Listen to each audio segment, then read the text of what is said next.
Vous écoutez La Voix du collectif. Bienvenue!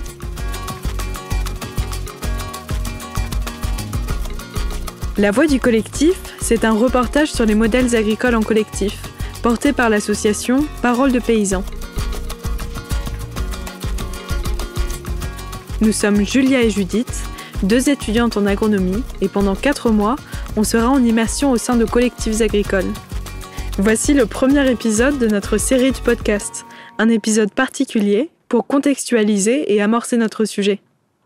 Dans cet épisode, dont le format est bien différent des prochains, on se demande pourquoi choisir la voie du collectif agricole. Avant de partir sur le terrain, à la rencontre des collectifs agricoles, on a discuté de cela avec 2 personnes. L'une nous a donné son regard d'agriculteur, l'autre son regard de chercheur. Alors François Chabret, paysan.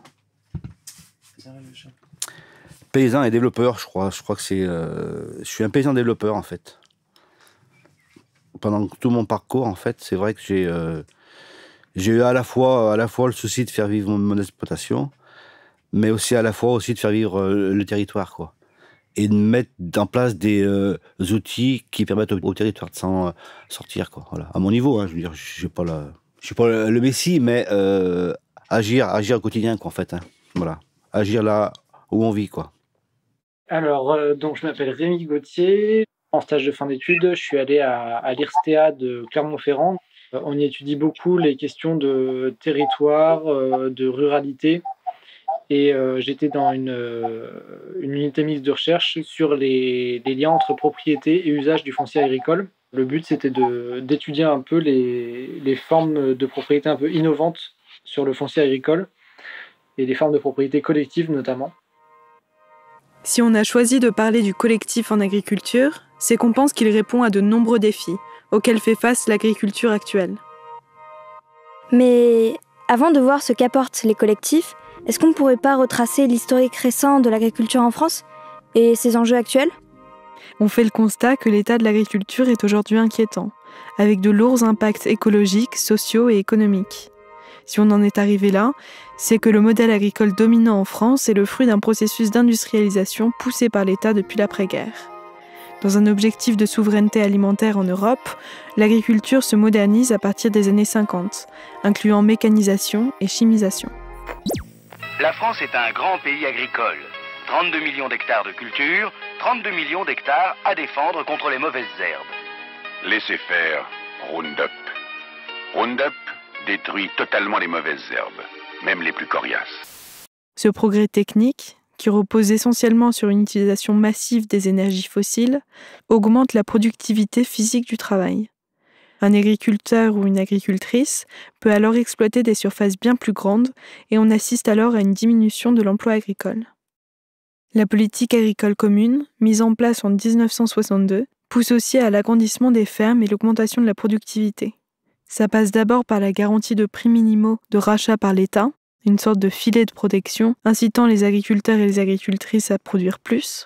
Ça passe ensuite, à partir des années 90, par des aides versées à l'hectare aux producteurs et aux productrices, ainsi que la dérégulation du marché. Cette dérégulation, c'est par exemple la levée des droits de douane, augmentant la compétitivité sur le marché international. Tout cela conduit à une course à la productivité, un abandon des petites fermes au profit de grandes fermes compétitives, des logiques d'endettement presque inévitables, une chute du nombre d'actifs agricoles, un isolement des agriculteurs et des agricultrices, un écart croissant entre le milieu agricole et le reste de la société, déconnecté de ces enjeux. À ces problèmes socio-économiques, rendant le métier d'agriculteur et d'agricultrice extrêmement dur, s'ajoutent des impacts écologiques non négligeables. Chute de la biodiversité, pollution des sols et des eaux, érosion des sols, diminution de la fertilité, etc. C'est aujourd'hui un modèle désuet que nous devons revoir. Nous avons l'intuition que les collectifs agricoles sont porteurs de solutions, en expérimentant de nouvelles façons de produire, en mettant en commun des ressources humaines et matérielles. La première question qu'on a posée à Rémi et François, c'était quelles ressources étaient mises en commun autour de l'agriculture. Qu'est-ce que ça voulait dire concrètement faire partie d'un collectif agricole ? Les deux nous ont répondu à partir de leur expérience. Celle de François, en tant qu'agriculteur qui désire tisser du lien avec son territoire, et celle de Rémi, dans les collectifs agricoles qu'il a rencontrés au cours de son mémoire. Ouais, l'histoire du collectif, en fait, moi, elle remonte assez jeune, hein. À 12 ans, donc j'étais en 5e, je crois, c'est ça, à 12 ans, on est en 5e. J'ai participé à un mouvement qu'on appelle le MRJC, en fait, hein, le mouvement rural de la jeunesse chrétienne. Voilà, je me suis retrouvé dans un camp de jeunes, hein, c'est un petit peu... les scouts aussi font ça, enfin voilà. Donc nous, c'était plus un mouvement, le mouvement qui était en place en rural, quoi. Et là, voilà, là, c'était l'apprentissage d'une vie, organiser un camp, être ensemble, faire à manger ensemble, voilà, comment on se gère, comment on gère le quotidien, comment aussi on prend en compte les conflits entre nous, comment on vit ensemble, quoi, en fait, hein. Et donc c'était une découverte du vivre ensemble. Et donc après mes études, eh bien, j'étais animateur donc de la Confédération paysanne sur le département de la Loire pendant 10 ans.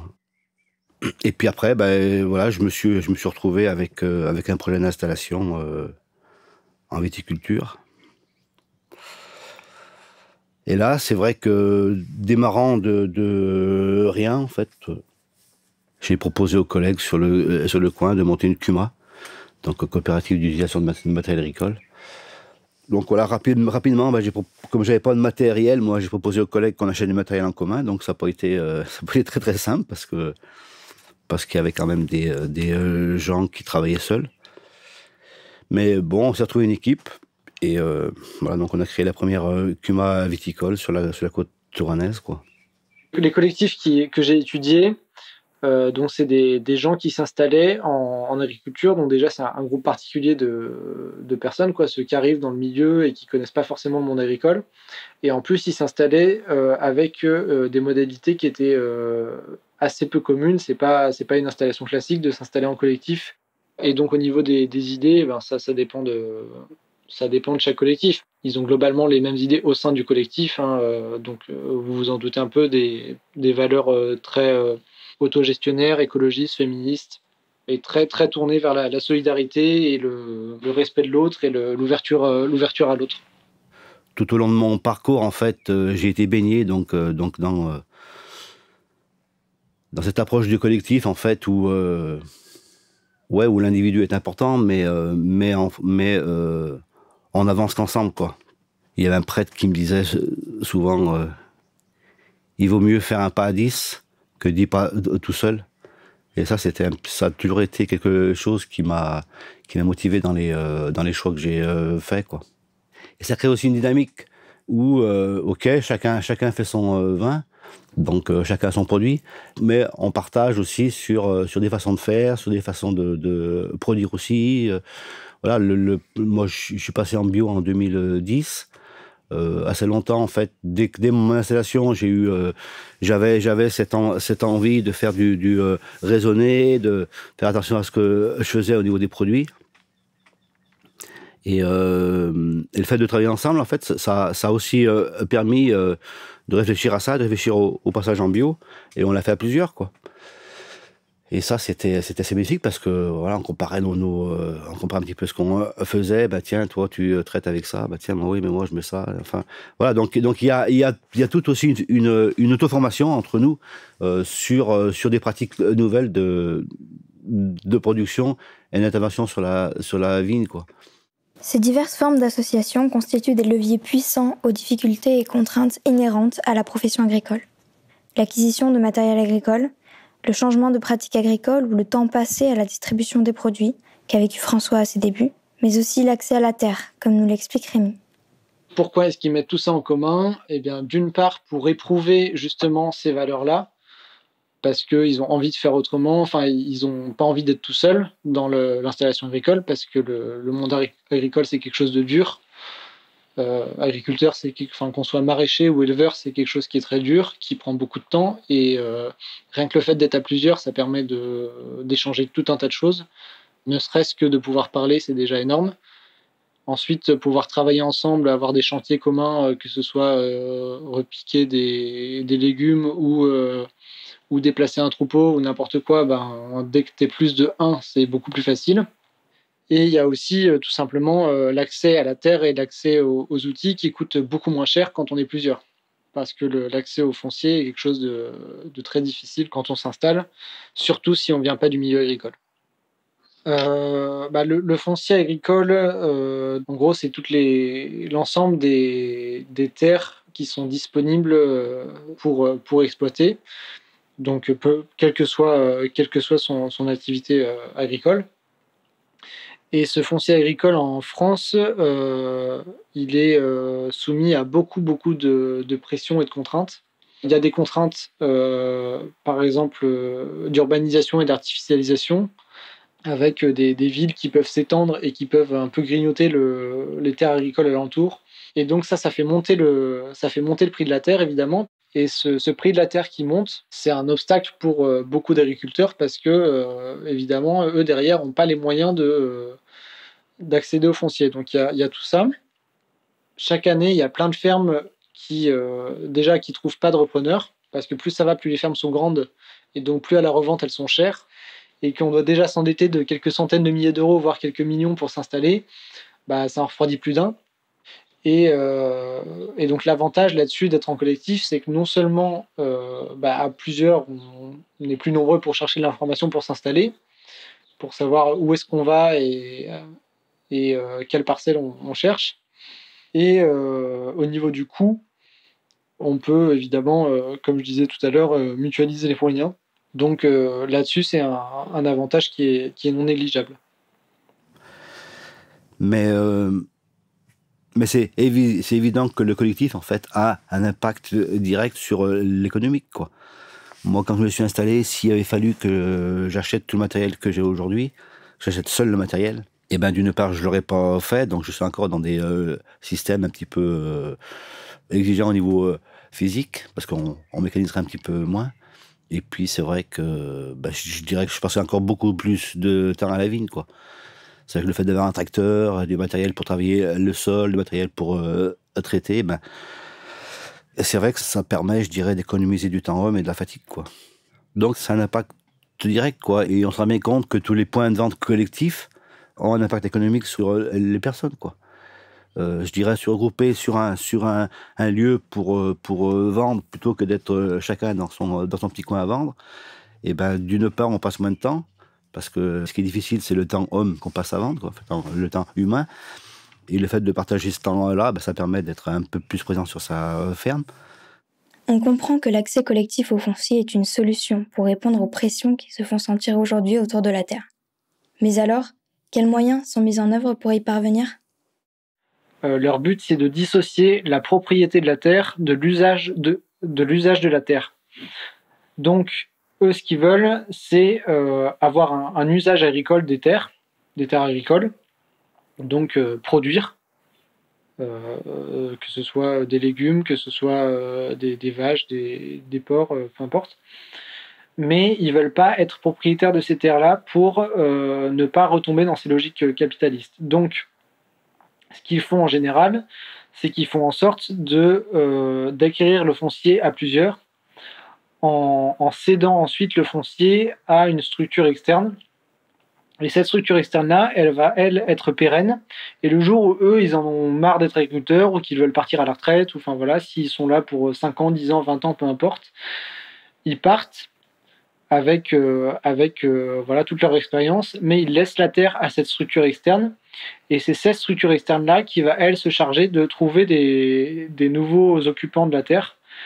Et ensuite, ça veut dire que le jour où il y a un nouveau qui veut arriver, qui veut s'installer, il n'a pas à payer 2 millions pour s'installer et il peut profiter directement de la terre et de tous les outils qu'il y a déjà sur place, que ce soit les habitations, le matériel agricole, tout ça. Et c'est beaucoup plus facile pour démarrer. En plus, il y a des gens derrière qui sont là pour accueillir, pour soutenir, pour former, tout ça.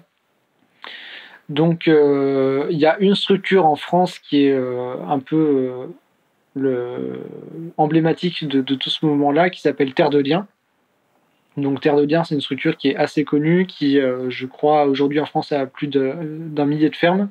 Il y a aussi l'avantage de dire, ça permet de bloquer un peu le statut agricole de cette terre-là. Il n'y a absolument aucun risque que la personne qui soit... Enfin, qu'une personne qui serait propriétaire toute seule puisse la revendre à des fins de spéculation immobilière ou la revendre pour construire des choses dessus. Enfin, voilà. Pour François, la dynamique collective prend aujourd'hui une nouvelle forme. Depuis quelques années, il travaille à transformer sa ferme familiale en un tiers-lieu paysan. Une définition du tiers-lieu, enfin, tiers-lieu, je dirais, une ferme transformée en tiers-lieu, en fait, c'est avant tout une ferme ouverte. Où le lieu, en fait, qui reste base de production, parce que je crois que c'est essentiel qu'une ferme, ce soit quand même un lieu où on produit de l'alimentation, parce qu'on a la terre, donc ça c'est fondamental. Mais c'est aussi un lieu d'échange, quoi. Et tout ça en fait mis dans la problématique de l'évolution du climat. Et de se dire, on doit aujourd'hui préparer nos fermes en fait à cette évolution climatique, à ce changement climatique. Donc, on va aussi ici expérimenter sur la problématique de l'eau, la problématique du sol et des énergies, quoi, et la problématique humaine, voilà. Donc, ça va être vraiment un lieu où ça va brasser, parce qu'il va y avoir à la fois donc des gens en formation, des gens qui ont expérimenté, donc ça va être voilà un brassage de savoir-faire, de compétences aussi. François cherche donc à transmettre et essaimer ses pratiques sur le territoire. De la même façon, les collectifs agricoles que Rémi a rencontrés souhaitent répandre leurs pratiques, qui s'inscrivent dans une vision de l'agriculture et de la société allant au-delà de leur collectif. S'installer en collectif et produire et être paysan, c'est leur manière à eux de participer de militer et de participer au changement de société. En fait, ils essayent de mettre en accord leurs convictions et leurs pratiques. Et ça, c'est super compliqué à faire. Ils s'inscrivent dans une vision générale qui veut changer les choses au quotidien. Du coup, c'est plus que le côté un peu colibri de dire je fais ma part, parce que pour eux, déjà, quand on se moque des gens qui disent oui, je fais ma part, je suis un colibri, je fais du zéro déchet, etc. Ils ont carrément soit changé de boulot, soit essayé 2-3 trucs avant de se dire bon, bah, ok, mon boulot, ça va être d'être agriculteur et paysan et tout ça.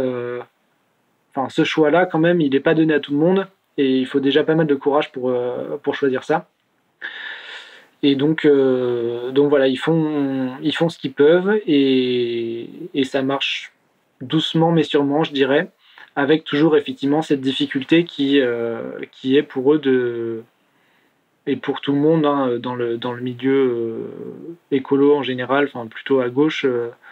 De se dire mais à quel moment est-ce qu'on va atteindre ce putain de point de bascule et à quel moment est-ce qu'on va faire basculer les choses et à quel moment est-ce qu'on va arriver à toucher des gens qui ne se sentent pas du tout concernés par les problématiques écologiques, par les problématiques agricoles, par tout ça. Donc il y a un certain découragement hein, souvent chez eux comme chez tous les autres militants ou chez toutes les personnes qui s'inquiètent un tant soit peu de l'avenir de notre société. Mais c'est là aussi qu'est la force du côté collectif, c'est que c'est toujours plus chouette de déprimer sur les élections présidentielles quand on est 4 ou 5 en train de préparer un repas dans la cuisine que quand on est tout seul au fond de son champ sur son exploitation. Ce qui m'a paru important en fait dans ma vie en fait, c'est de faire émerger des gens. Que ce soit au niveau du MRJC, qu'au niveau de la Confédération paysanne, en fait, j'ai toujours eu ce souci en fait de faire que le plus grand nombre de gens en fait se prennent en charge et agissent là où ils sont, quoi. Une société individualiste, en fait, ça m'intéresse pas, quoi. Je pense qu'on est fait pour vivre ensemble. Et ce qui m'intéresse, c'est que le plus grand nombre de personnes, en fait, puissent être heureux dans ce qu'ils font, puissent trouver du sens dans ce qu'ils font, quoi. Et voilà. Et à mon niveau, j'agis pour ça, quoi. Je crois qu'en fait qu'une société, elle a du sens et je dirais, et le bonheur il est là si on est plusieurs à vivre ensemble et à vivre sur des projets collectifs, quoi. Un grand merci à François et Rémi pour ces retours inspirants. On espère qu'ils ont su attiser votre curiosité pour la suite des événements au sein des collectifs agricoles. On se dit à très vite pour rencontrer la Ferme des Volonteux, une coopérative agricole dans la Drôme, rassemblant une 20aine de personnes sur une 20aine d'hectares.